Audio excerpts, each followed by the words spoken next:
Good evening. Hashtag my global family. This is Dre Abeita, Coyote Walking in this world, and real life Isleta Pueblo superhero. Today, I was also acting in my capacity as the Mellon Graduate Assistant for the New Mexico Humanities Now project. I am proud to represent the Native American Studies Department. Dear family, earlier today I had a presentation that I did for Central New Mexico Community College, the University of New Mexico, our New Mexico family, and our global family. And it was to share the game changer that is Native American Studies. So, family, I would like to share that with you now.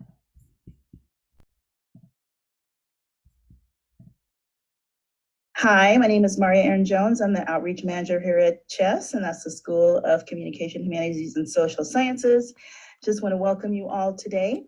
I want to give you a little bit of information about the program today. So the NM Humanities Now is a program that helps college students in the humanities make the transition from CNM to UNM. And this program is intended to help CNM students who wish to transfer into the humanities at UNM to find their way. So we offer personal guidance, stipend for summer academy, internships and research opportunities, stipends for assisting faculty research, career exploration, education programs and presentations. And that's what we're here for today. So Danielle is spearheading this project, and we're so happy to have her here. Is there anything that you would like to add?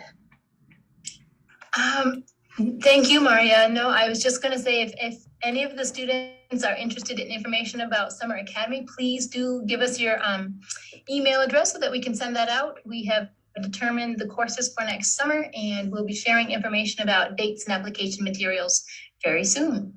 And Summer Academy, just to let you know, is an opportunity to take a couple of upper division courses here at UNM with faculty and get some guidance from the GA mentors.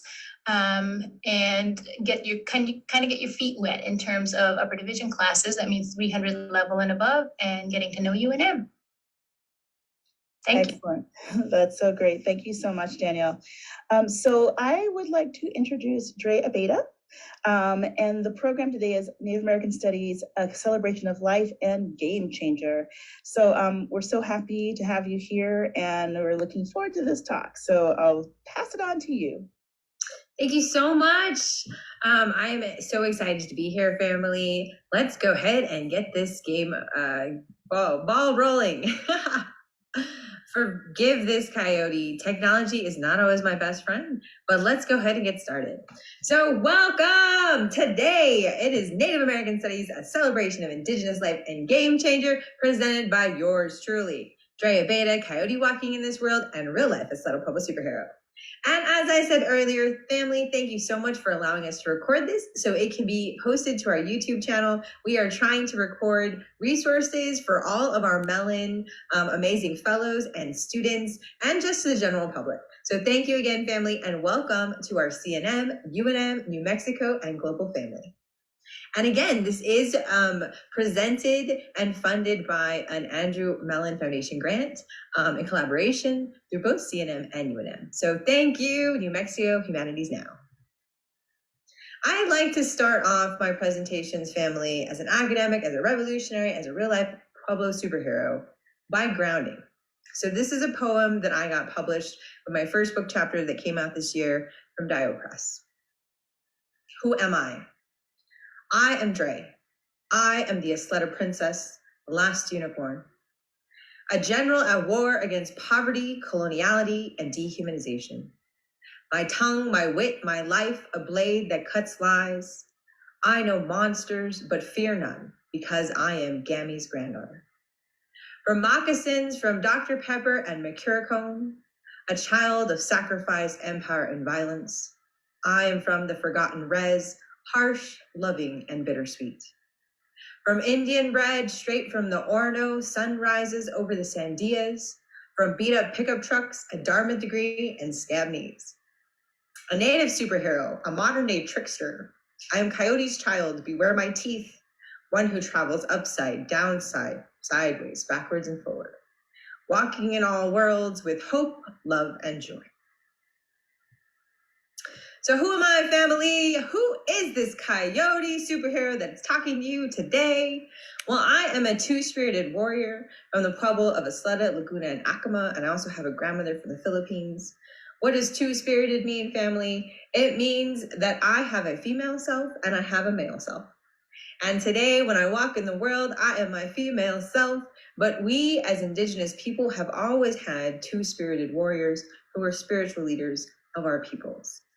So if anyone has any questions, please feel free. I am also a public figure, and I love helping other people understand how identity is transformative and allows us to have strength and purpose as an Indigenous peoples. I am also proud to be a 9th year doctoral candidate in the Language, Literacy, and Social Cultural Studies Department here in the College of Education and Health Sciences at UNM. I'm also the chair of the American Education Research Association Graduate Student Council of 7,000 strong from around the world, family. We are the largest, most powerful education organization in the world, and I am proud to be leading them. Our annual conference is April 22nd to the 27th. If you would like more information about joining our global community, please let me know. In addition, family, I'm the president of the Society of Native American Graduates and Undergraduates at UNM, and we are proud to be sponsoring 2 events this fall with the Kiva Club, as well as with the NASR, which is the Native American Studies Indigenous Research Group.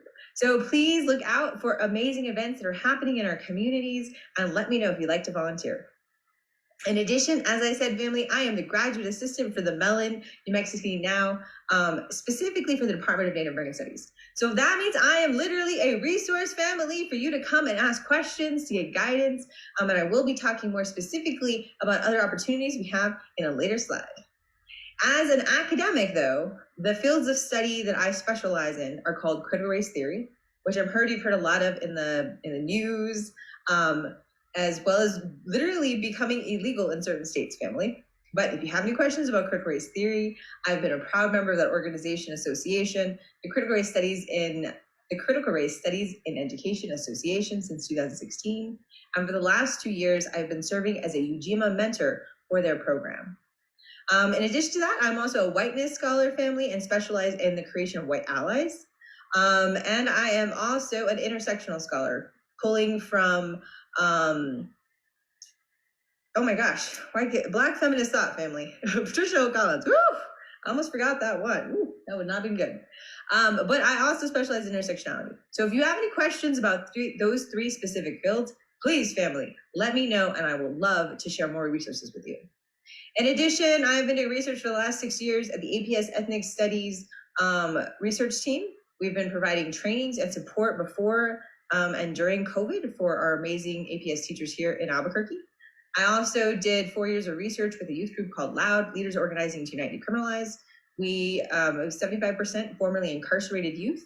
We literally went to detention centers, went to the roundhouse, talked to state legislatures, had direct effect on the probation agreement that went into effect for New Mexico a few years ago. And I also do YPAR, which is Youth Participatory Action Research, and I'm a critical autoethnographer for my dissertation project. In addition to that, I'm an author, a book chapter, a couple articles, and I'm a vlogger with 17.8 thousand followers on 7 social media platforms, family. So I am a survivor of rape and molestation at Ramapo Community Boarding Schools, police brutality in 2008 that upgraded me to PTSD. And in 2018, I was suicidal because a white male academic predator triggered my PTSD episodes on purpose and used me to sexually harass the students. So I took on the university, family, and I have literally been advocating on an individual basis since then. So I do trauma work, I do healing work, I'm also a vlogger, family, and I am going to literally show you how I started all this from NAS, right? So I do lots of things, right? Research, education. I've also taught in the last 8 years in higher education, the University of New Mexico Highlands at the School of Social Work, and Brooklyn College of Nurses. So why is having an NAS background so incredibly fundamental to anything, literally anything, family? And I am highly encouraging all of my Indigenous, Aboriginal people from around the world, our allies who want to work in our communities to do the work. And that means literally getting a degree in NAS. So for me, it changed my life perspective. I literally went from being a tokenized person to an Indigenous warrior. And I had to take the courses to literally find out the histories of my own people. I've lived in New Mexico my entire life. We have curriculum somewhat embedded about the history of our peoples here. We have 19 Pueblos and 3 other tribes in New Mexico. But I never really got to learn the actual histories and colonization and treaties that have been broken and land sovereignty until I went to college and had the experience of getting an NAS major. So I'm just saying, hashtag everyday acts of decolonization. As you see today, family, when I logged in, I am wearing my traditional Indian dress for the Pueblo of Isleta. And I literally do this every week. I'm the pastor of Coyote Lodge, House of Spirituality, Critical Race Theory, Medical Marijuana. Our services are every other Wednesday on Facebook. But I have 17, almost 18,000 people that see me in native dress when I go present my work at conferences. I just got back of 13 days of travel at the Critical Race Studies and Education Conference at the University of Delaware 2 weeks ago, and the American Education Studies Association in Portland last week. And I wear my native dress, family. How do we reclaim land? How do we make sure Indigenous lives matter? How do we make sure that we still are able, our students, our community members, see people like us, right, in leadership positions, in professor positions, literally running for office? And that literally came from, how did I get so brave that I can go around and debate critical race theory with colleagues in my field wearing my traditional dress? It's because I know who I am. And I know where I came from, family. And I had to go to college and get a different degree on it. So I'm just saying, yes, as Indigenous people, we might have lived on the res. We come from our Indigenous families and we know who we are. We know our language. But getting a Native American Studies degree gives us more powerful tools because it allows us to center our lived experiences within the wider context of coloniality, of empire building, of actual history, and not what education has been rewritten to be. So I'm just saying, hashtag land back, right? There have been a lot of movements that have been going on for Indigenous communities, hashtag Indigenous people, Indigenous pride. All of that comes from, again, understanding treaty agreements. Why are our people still in poverty today? Why do we still have issues with suicide and rape? And housing, right? It goes back to, we've only been able to literally on the reservation to get a mortgage for a house in the last 20 years. So as an Indigenous people, we have been cut out of economic growth and wealth in the United States since the beginning of time. And for the last 20 years, we've finally been able to buy homes on our reservation. So NAS gives us that lens of understanding of the bigger world, right? NAS also allows us to position history within the context of modernity, right? So as a critical race scholar, the histories, it connects our histories to our current experiences, right? So when we're talking about disparities in graduation rates, it's not that Indigenous people don't want to learn. We love learning, but it's also a violent and trying process to go into the American institution when our way of life and our positionality has to do with collectivism. I also have a whole bunch of books over here, family, that I'm going to go over in a second.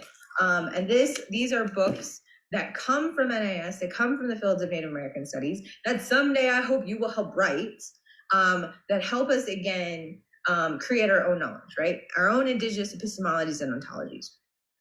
NAS also gives us a deeper cultural awareness and understanding of who we are and how to be proud of our identities, but also to support resiliency work in the communities, right? And it gives you credentials, family. You need that cred.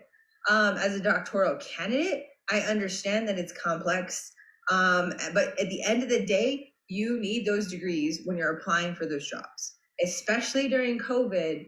Unfortunately, it does become more competitive, and having those degrees and having those backgrounds, especially if you want to work in Indigenous communities, are going to matter.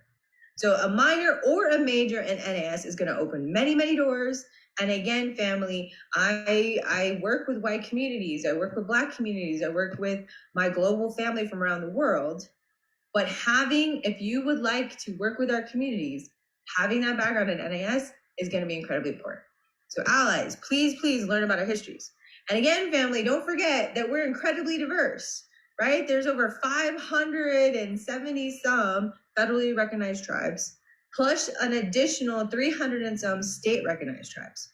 So we're talking about over almost 800 different unique indigenous communities within the context of the United States.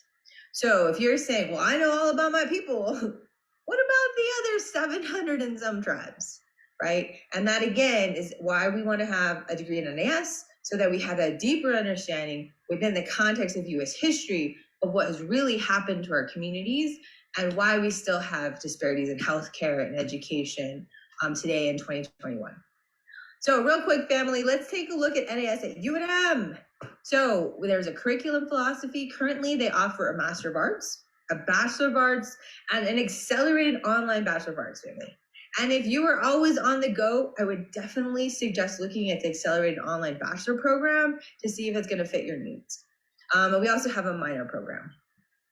So Native American Studies at UNM, we are going to take a quick little look, family, at the website. Let me pull that up.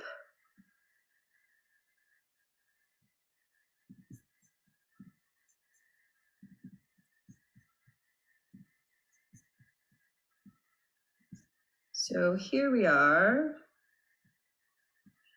Haha. Like I said, technology and I are not always friends. But here we are, family. So let's take a look at the Native American Studies webpage. And this is, again, nas.unm.edu, but we have a lot of amazing information, and this is a great resource in case you're thinking about, again, continuing your education at the University of New Mexico. So this is what you had seen in that former slide about the programs we have available, but on the left, these are also great resources. So under the undergrad, we have the welcome. I'm going to cover this information a little bit later, but I'd like for you to check out the tab for transfer. So I will, again, in the next slide, cover this a little, but literally from our website, we give you the step-to-step instructions. So how do you apply for UNM?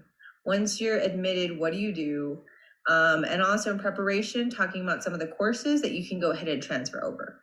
So again, this is a great resource right off of our website. Again, there's more information about majors. It talks about how many classes are going to be required. And spoiler alert, family, there is a PhD program that is coming very, very soon. So please be on the lookout. At this moment, it is just a master's program, but PhD will be coming out. So if you guys are starting a program, maybe you're an associate's, maybe you're working on your undergraduate, start planting those seeds, because getting a PhD is going to be a game changer. It is going to be a lot of work, family. This coyote literally has been working for the last 9 years on it. But at the same time, it's going to open new doors and new opportunities. So planting seeds, I need more people in academia literally fighting for our right to be reflected in the curriculum. So here's the NAS online. Here's some concentrations, more minor information in case you need it. And again, you know, when we're going into college and we're taking degrees, all of this is money, right? If you have 2 majors, if you have a major and a minor, the difference in class loads, at the end of the day, that does cost more. So having a double major costs more than having a major and a minor. But what you want to do when you're thinking about your education is think about what fields are going to serve you well. And having the difference between a major and a minor really is significant because of the amount of classes you're going to take. So again, think about it as an investment in your education. The more classes you take in NAS, the better command you're going to have of not only the topic, but it's going to give you a lot more history. Going back to that idea of resiliency in Native American communities, again, when we understand why we're living through the experiences we are today, because we understand our colonial history, that's a very powerful tool. So here's some advisement appointments. You can literally make an appointment to meet with the advisor, and our amazing advisor, Native American Studies Senior Student Success Specialist is Dr. Catherine Montoya, and she is also Dene. And I have her information on another screen at the end, family, but she is a wealth of information and she will not steer you wrong. So please, please, please, if you are thinking about transferring to University of New Mexico and NAS, Dr. Montoya is a wonderful resource. Here's some more amazing resources that we have. This website literally is amazing, family. We also have some information about graduate school in case you or your loved ones, again, we're planting seeds and planning for the future. Also, please always check out our events that are coming up. We have a roundtable discussion and a celebration. Roundtable is already finished. Oh shoot, both events have passed, family. But this would be the place to be to definitely make sure that you come to see what's happening on our website. So let's go ahead and go back. So I did cover this briefly on that website, but let's talk about the top 3 reasons on why transferring might be a good fit for you. So first and foremost, family, I cannot say enough about our amazing faculty and staff.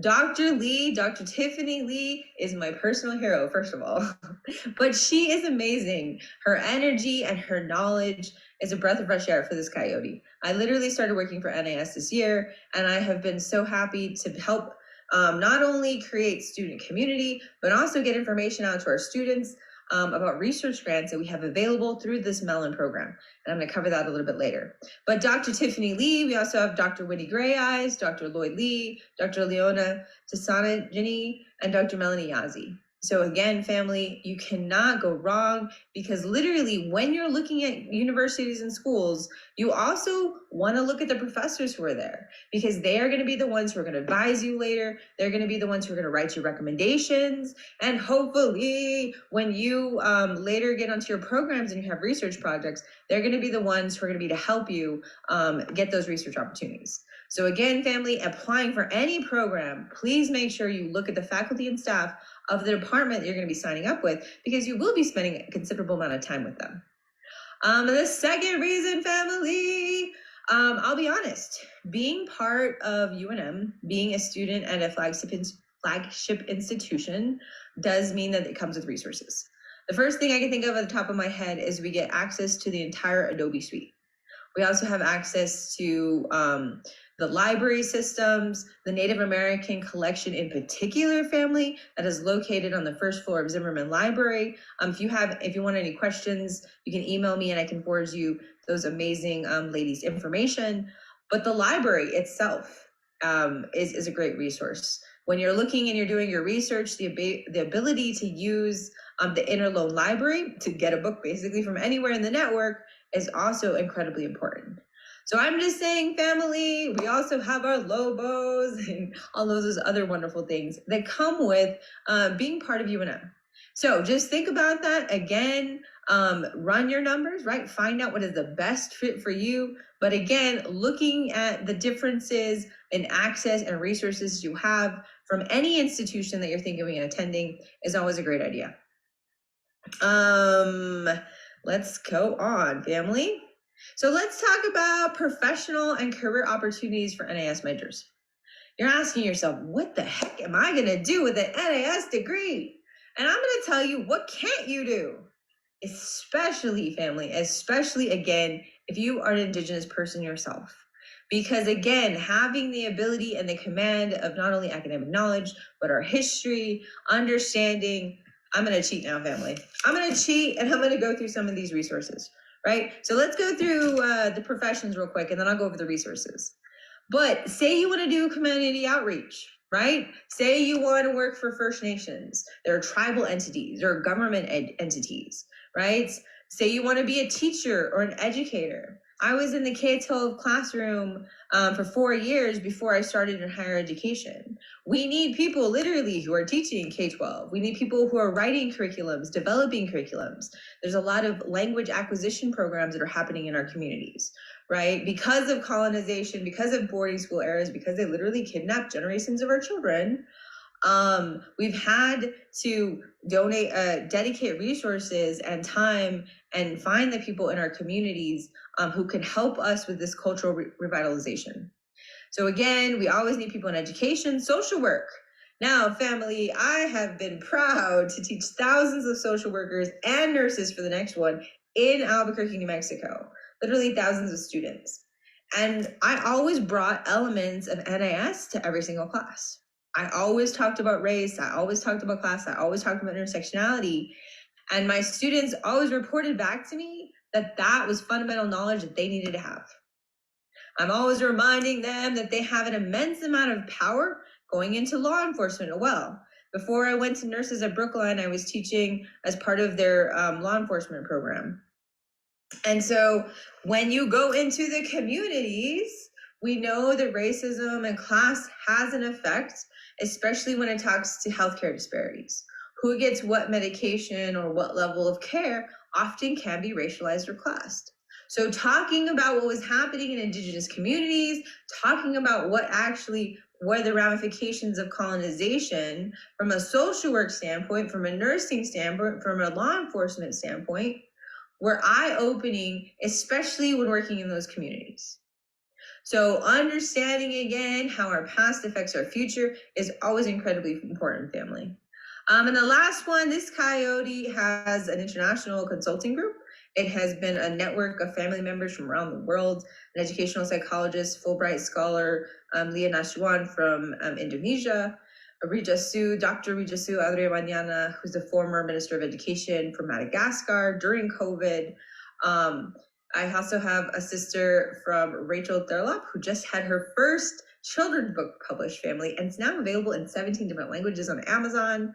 And all of these amazing people have dedicated themselves to using their specialities to create humanizing change in education.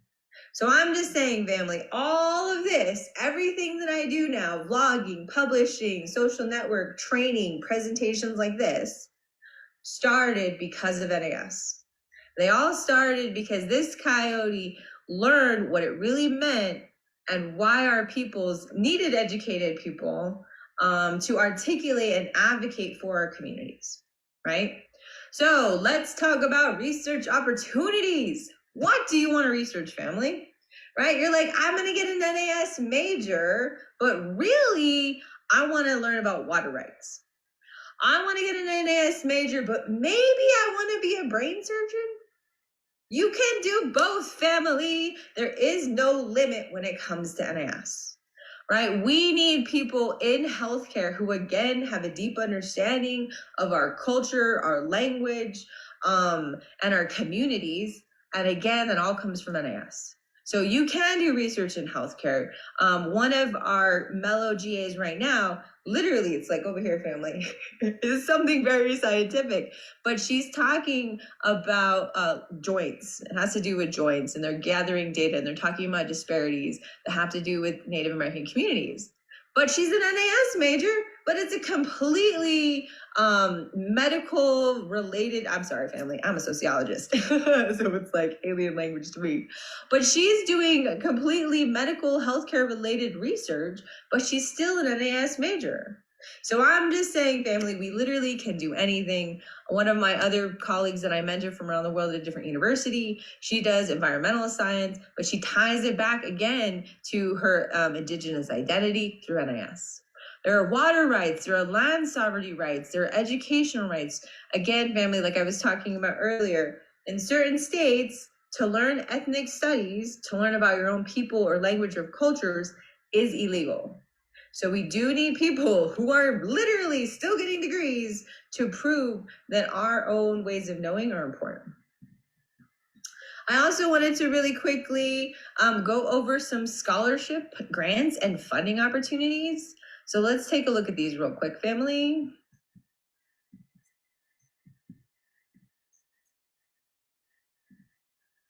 And again, I know absolutely that education is very expensive. And so what we're really trying to do is make sure that you have the resources you need. So the first thing I did when I was looking for opportunities, family, is a general Google search. So literally, let's just do that. American Indian scholarships. And there is a plethora, right? 25 million different hits. But what I did is I went through some of these and I found the ones that I think that would best suit us, right? But like I said, there's a wealth of opportunity. Just make sure you vet your sources. So the first one I want to share with you is the American Indian College Fund. They have the Full Circle and they have tribal college scholarships as well. And this is one of the organizations literally in Indian country that has been supporting us for pretty much forever. So it literally has videos here. It talks about tribal affiliation. And don't worry, family. If you are not a registered tribal member, there are other scholarships that are available to you. My partner, for example, is from the Blackfeet Nation, but he is not a tribal member. So again, if you have any questions or you need help for any of this, please let me know. Another one, a good resource is American Indian Services. So like, for example here, new academic year and awards, blood quantum no longer required. So if you're like my partner who is the descendant of the Blackfeet tribe, which means he has papers, but he doesn't qualify as a quarter for a certificate of Indian blood, he would still qualify for this scholarship because they're not asking for blood quantum. But again, I am here, family, and I have a wealth of information. If you need help with your scholarships, if you need help with letters of recommendation, I am absolutely a resource for you. So here's some scholarships. It has requirements and an online application. They're asking you to be at a matriculated university, to be enrolled in an accredited school, to be an enrolled member or a descendant, right, of a base roll member. An undergraduate students with no more than 150 semester credit hours or 210 quarter hours credits, full-time or part-time status, a 2.2.5 GPA, and a FAFSA. So that's pretty standard. And again, family, I would make sure that you absolutely apply for as many as possible. It's just, there's a lot of people applying for pots of money, and you want to just, what I can do, you can definitely make an appointment with me, family, or we're going to talk about a Tuesday time period where I literally have availability to help our students with anything like this, be it papers or looking for money. I also wanted to, as you get down on your program, right, as you finish your associates, get your undergrad, think about graduate school, maybe someday join me in PhD land, I want to share this opportunity with you. This is the organization that I'm currently the chair of for graduate students. It's called the American Education Research Association. And we have a minority dissertation fellowship in education. And I am literally writing this right now, family, but it's going to be due on December 1st. And it gives money for students to do their doctoral research. There's the call for proposals, but it is a $25,000 grant that is used for you when you're doing your PhD to literally write up your dissertation. So you get a $25,000 stipend, you get ability to present your research, and you also go to a workshop. And as you go through school, family, what you're going to do is you're going to create different types of essays, and you're going to be able to reuse those essays when you ask for money. And that is a skill that you will use your lifelong when you're looking for scholarships or grants to pay for anything. This is another one, family, scholarships.com for American Indians or Native Americans specifically, and it has a huge list. This one you kind of have to pick and choose and go through each site. But again, it's a wealth of information, and you want to make sure that you're using all the resources you possibly have at your disposal. So again, it started with just a general Google search, but then I vetted resources and picked some out. But again, there is a wealth of opportunity out there, family. If you need help accessing it, just let us know. Okay, why? Why wouldn't let me do that? Sorry, family, I'm having technical issues.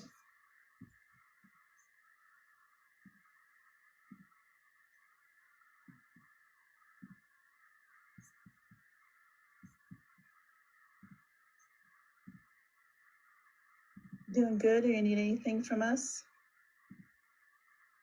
I think we're okay. Okay, almost done, family, and then we can go into our questions and answers.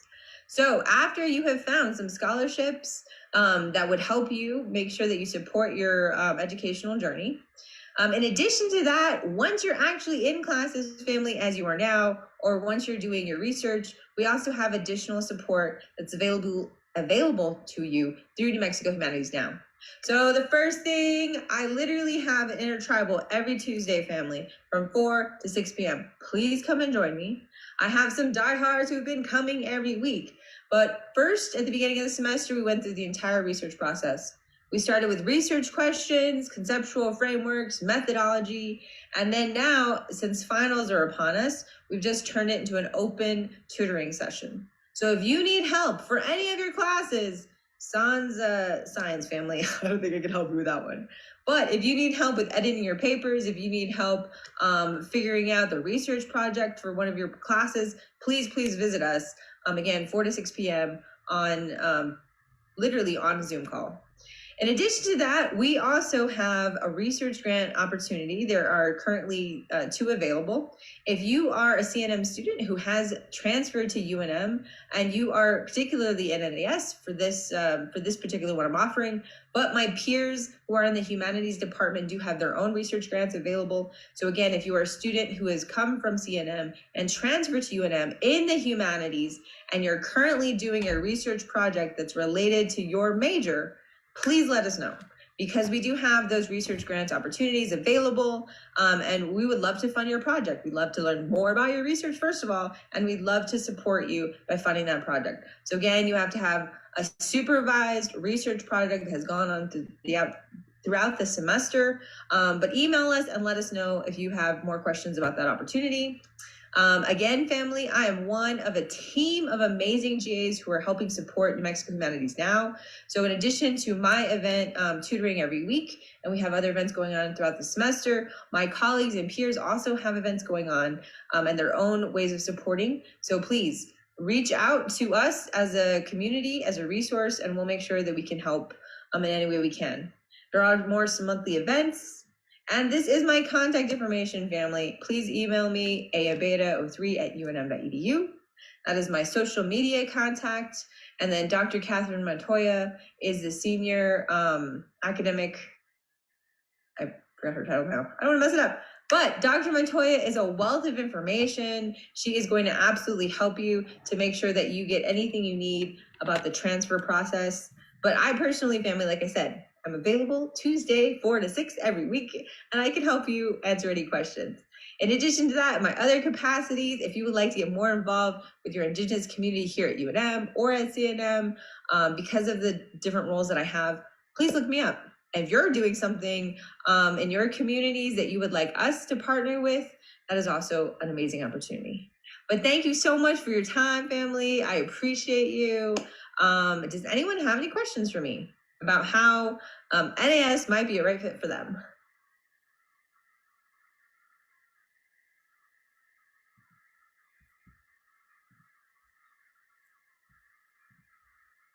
And that was in conclusion of my amazing presentation, Native American Studies, a celebration of Indigenous life and game changer.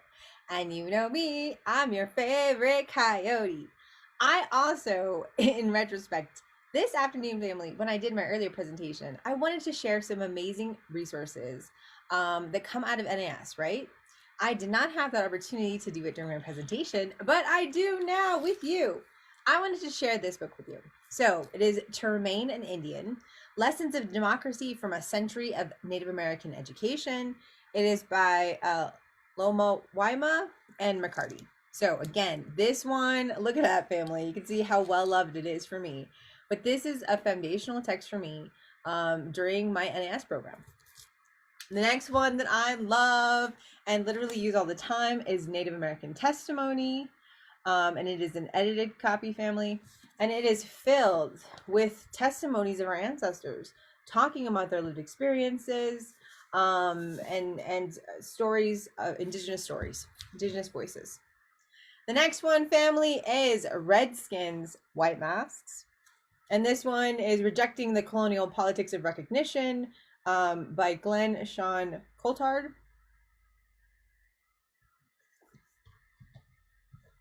We cannot forget Theorizing Native Studies, family. And this one is by Audra Simpson and Andrea Smith as the editors. Red Nations Rising, From Border Town Violence to Native Liberation, by Nick Estes, Melanie Yazzie, Jennifer Dettendale, David Correa. My apologies, family. Sovereignty matters, locations of contestation, and the possibility in Indigenous struggle for self-determination. This is edited by Joanna Barker. Research is Ceremony, Indigenous Research Methods by Sean Wilson. Indigenous Methodologies, Characteristics, Conversations, and Context by Kovac. Oh, sorry, family. These are just a few, family. I could go on and on. My office is literally littered with books on Indigenous people's history of the United States. Destroying Dogma, Vine Deloria. Decolonizing Methodologies. I could go on and on, family, but you know what? I am only a direct message, email, or phone call away. So, family, don't forget, I host the Intertribal on Tuesdays from 4 to 6 p.m. Mountain Time, and I'm here as a resource. I can help you edit those final papers, get through your research project, talk about how to find some scholarships or funding, or I don't know, just kick back and have a coffee and talk about real life. This Coyote is forever and always a resource. I am now off to go cause trouble somewhere else. Have a great weekend, family.